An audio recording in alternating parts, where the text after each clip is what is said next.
So my first question is, could you please tell us a brief about your journey in mathematics and what motivated you to pursue a research career in mathematics?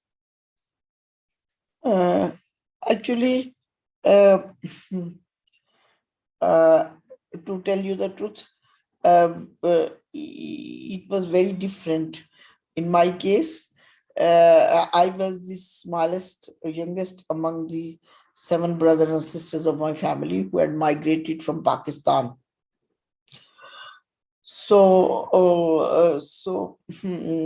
And uh, we settled, and all our properties and belongings were left in Pakistan. So the government gave us a big house in a village very close to Ambala city.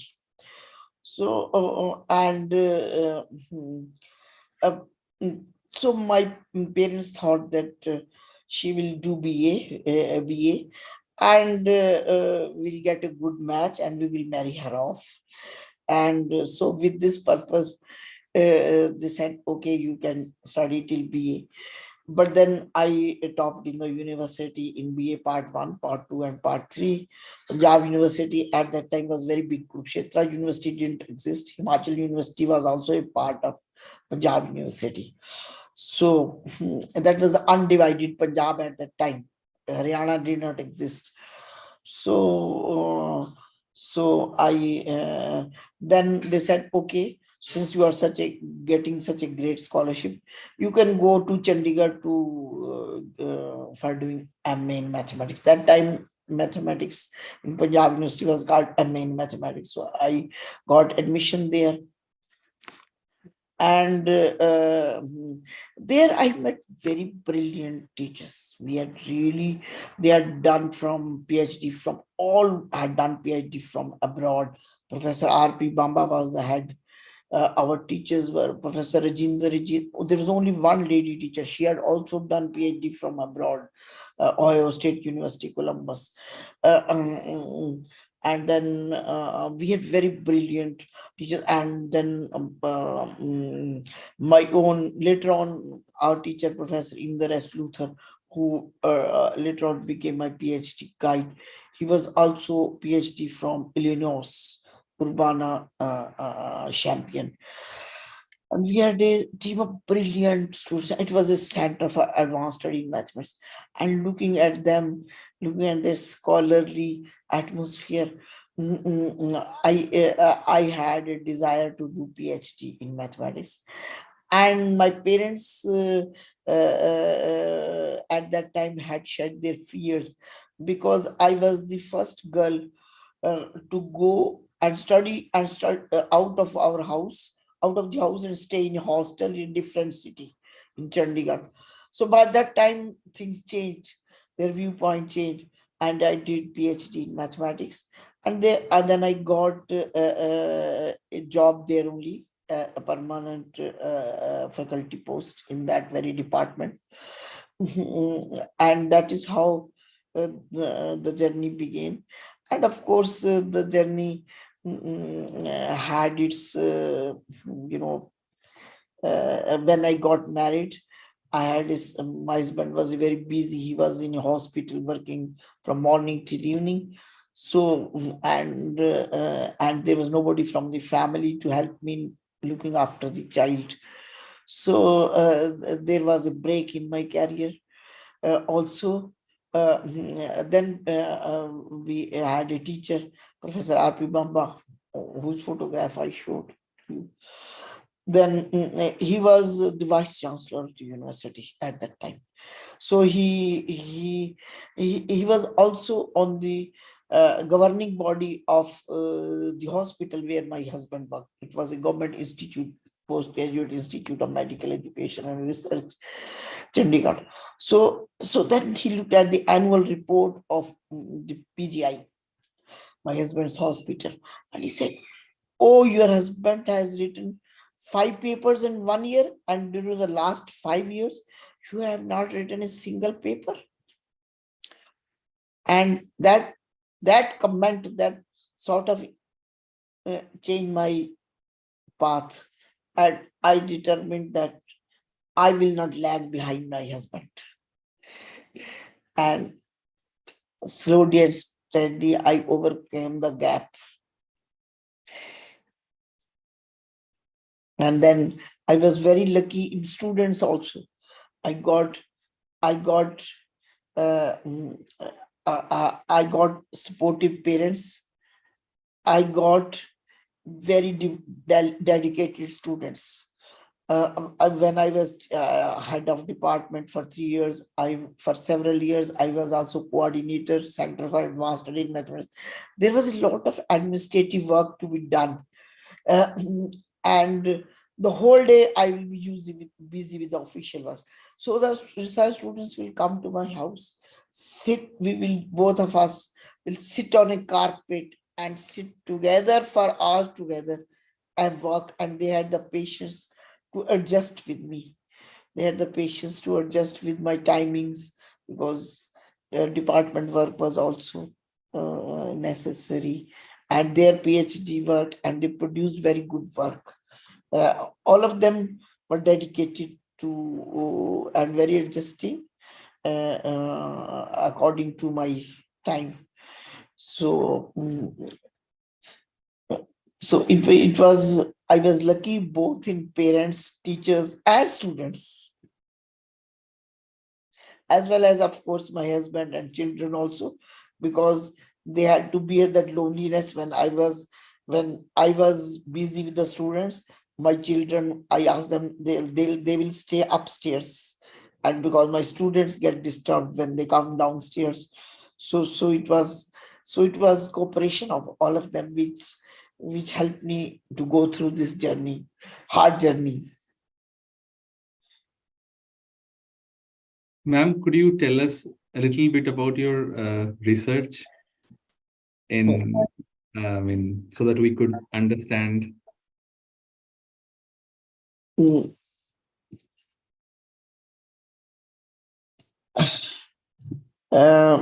It's very difficult to explain any research result, to be frank. But I will say my research centers around algebraic number theory.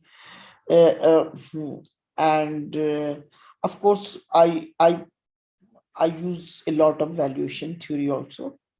And I extended certain classical results of algebraic number theory, like Dedekind's theorem on splitting up primes, which you read in your first course in algebraic number theory. Uh, um, that's all I will say, because it will require a lot of notations, a lot of setup to say the results in a right manner, to say any result in the right manner. So I was fascinated by the classical results of algebraic number theory. I wanted to take them to the skies. I wanted to generalize them. And I, with my student, extended several of them, the classical results,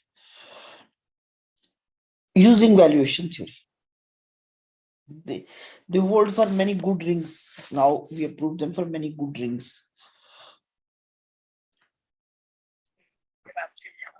Ma'am, what sort of general advice would you give to those who are interested in exploring algebraic number theory and related areas? And what are the prerequisites for studying this? And what are the books which you would strongly recommend to pursue career in this area? Algebraic number theory. Yes. Charity begins at home.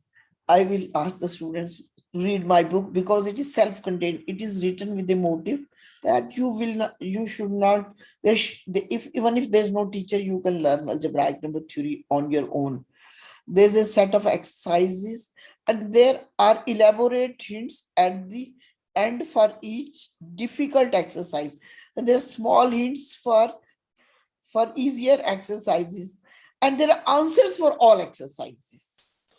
So that is written with the motive that students learn on their own, even if somewhere this facility of having a course in formal course in algebraic number theory is not available, but they should have prerequisite in algebra, and to enjoy it they should know basic number theory of Naiman standard, or they should know basic number theory results, like quadratic reciprocity law or quadratic residues, they should know, and something congruencies, Chinese remainder theorem. No,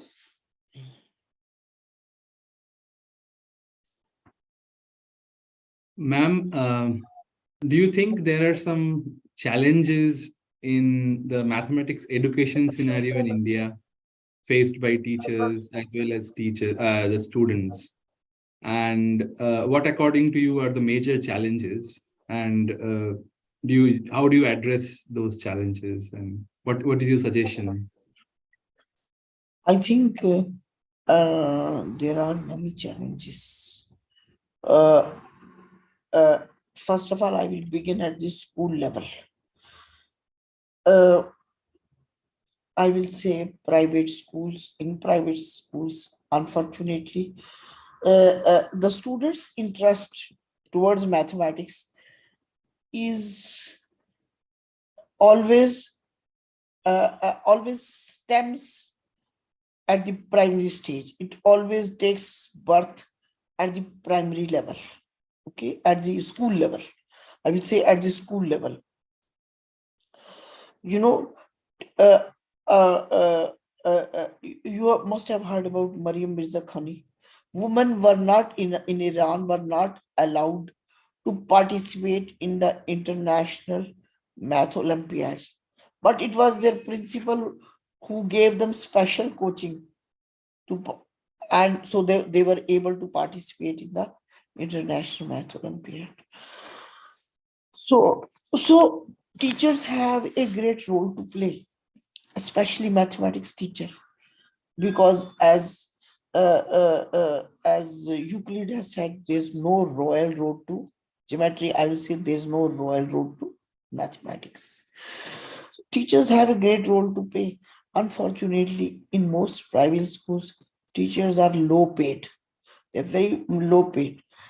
Only a week back, I was traveling by taxi to Aysar Mohali, and the young man driving the taxi, he spoke very good English and was very cultured in manners. So I asked him, what's your educational qualification and where do you belong to? He told me, I am from Firozpur in Punjab and I am MA in mathematics. And then looking, I was so happy. Sir, are you MA in mathematics? He says, yes, I am first class MA in mathematics. Said, where did you pass? He says, Dev Samaj College, Firozpur. I said, I inspected your college. It's a very good college. Such and such was the principal of your college in such and such year. He says, yes, you are right. I said, why are you driving a taxi now? He says, I worked in two private schools. They make me work so much. At the same time, the salary they pay is so low. I said, how come other teachers are working? He says, other teachers are lady teachers. I was the only gent teacher. I have to support my parents. They have their partners, their husbands working. So whatever money they get, they think it's all right. But for me, that is not the case. Says I had to leave that job. He says I have already passed qualified two tests for getting a government job in a higher secondary school in Punjab. I am already qualified. And the third test, I am applying the taxi and also preparing for it. It gives me time and money. Taxi applying gives me time and money to to prepare for the new test also. So I really felt very heartened by it. See, the hardworking, intelligent person, how difficult it is to get a government job. And and and our students need good teachers. Mathematics needs to be taught by good, dedicated teachers. So if if they are paid so less that they think it better to ply a taxi, obey a taxi on the roads, then what will be the future of the students? Tell me.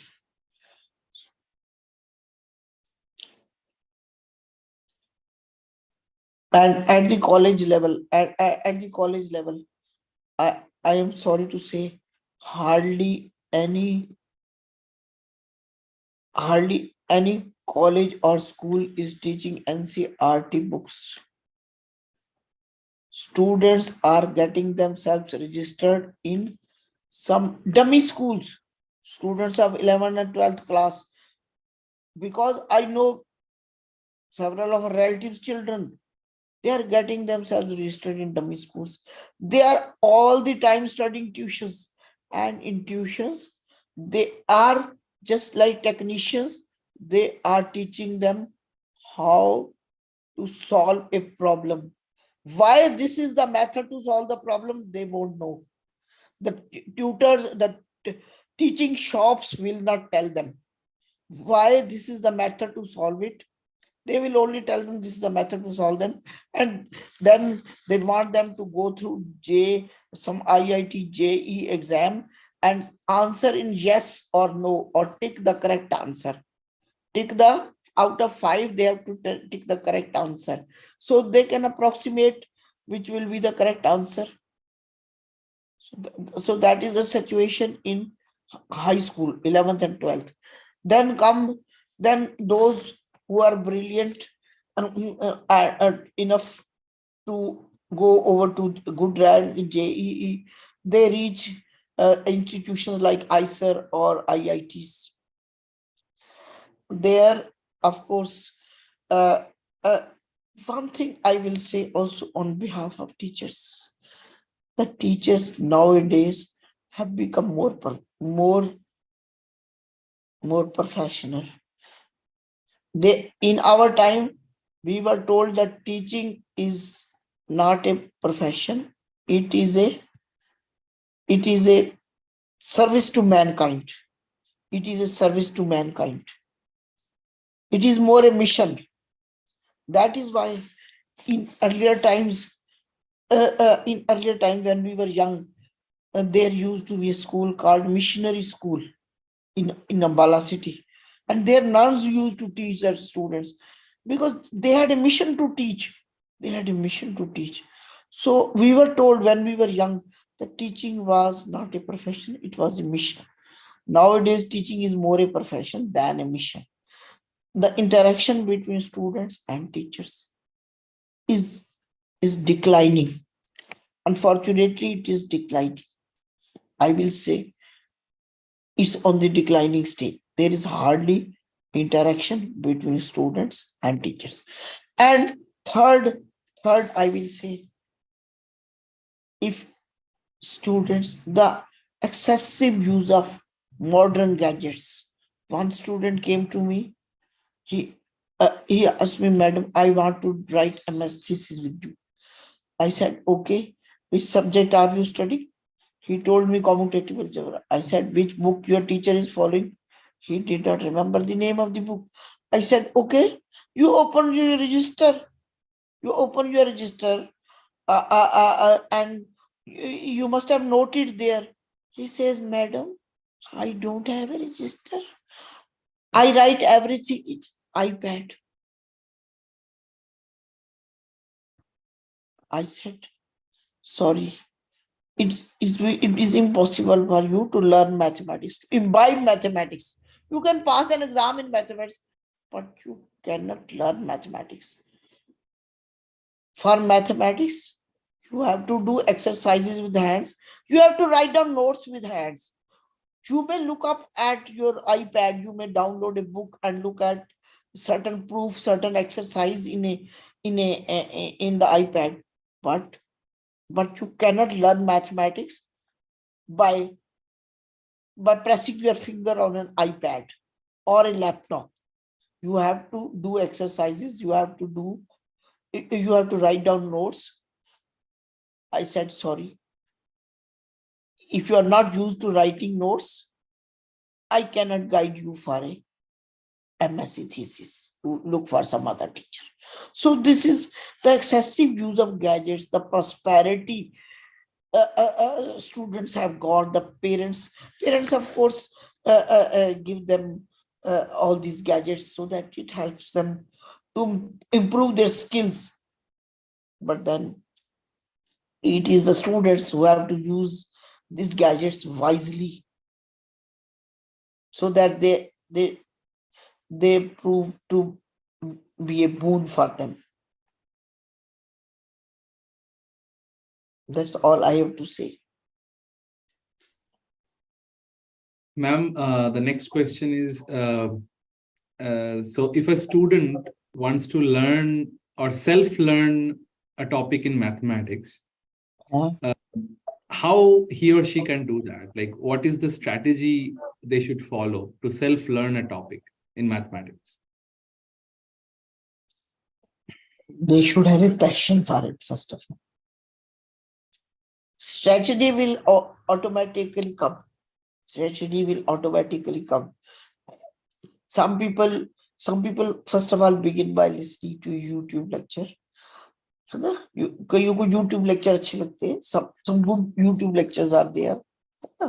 Then there are books, then there are lecture notes, and one always keeps on learning. Like I learned from my younger colleague about that book of Ross Hansberger. I didn't know about it.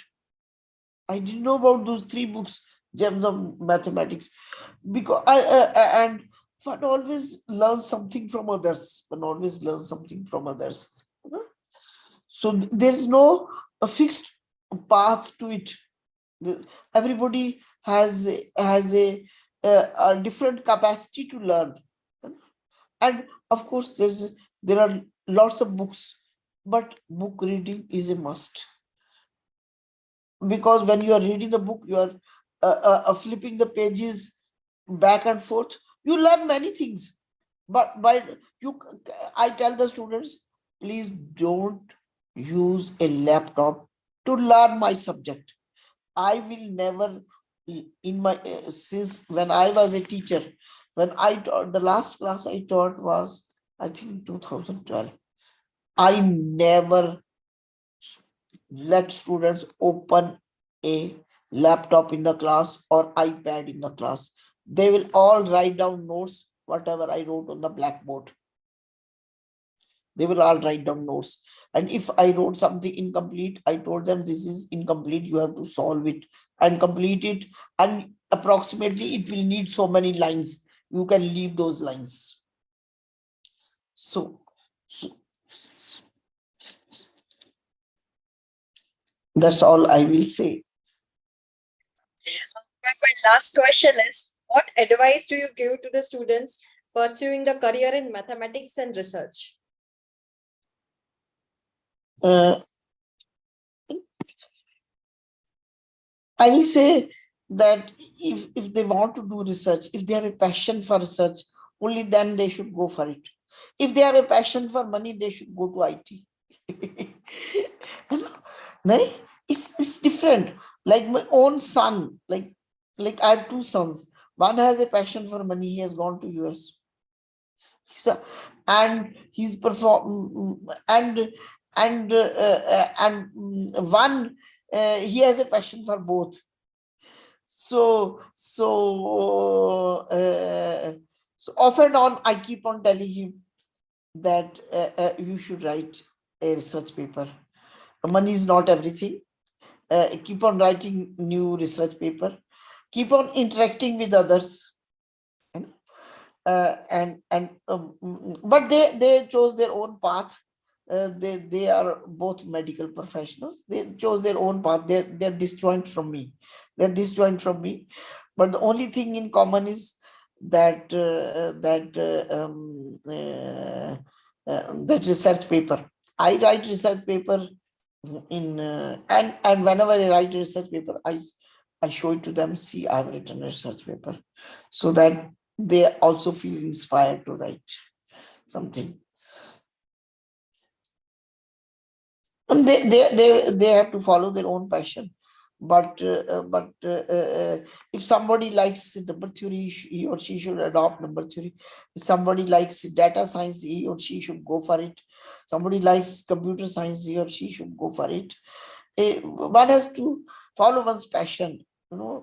Had I been in statistics, I would have been a clerk or a probationary, retired as a probationary officer or a bank of manager in a bank.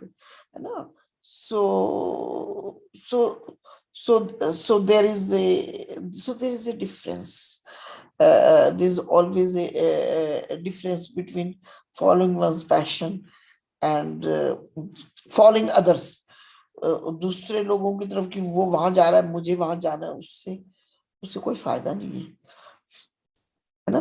पर जब अपनी passion को तो फिर pursue भी तो करना पड़ता है ना, उसके लिए खून पसीना भी तो एक करना पड़ता है नहीं. और फिर जब रास्ते में चलते हैं तो कारवां बढ़ता ही जाता है, कोई ना कोई मिलता ही जाता है नहीं, कोई ना कोई अच्छा इंसान जुड़ता ही जाता है, चाहे वो फ्रेंड्स हैं, चाहे कंपेनियंस हैं, चाहे टीचर्स हैं, है ना, चाहे मेंटर्स हैं, मिलते ही जाते हैं नहीं. Yes, Thank you, ma'am. Thanks a lot for agreeing to join us today and give this wonderful talk and this interview. Yeah. Prapti, over to you. yes, ma'am. Thank you so much, ma'am, for engaging with Thank us you, Prof. and giving your valuable advice and valuable time. Thank you, ma'am. Thank you, Betty. Thank you.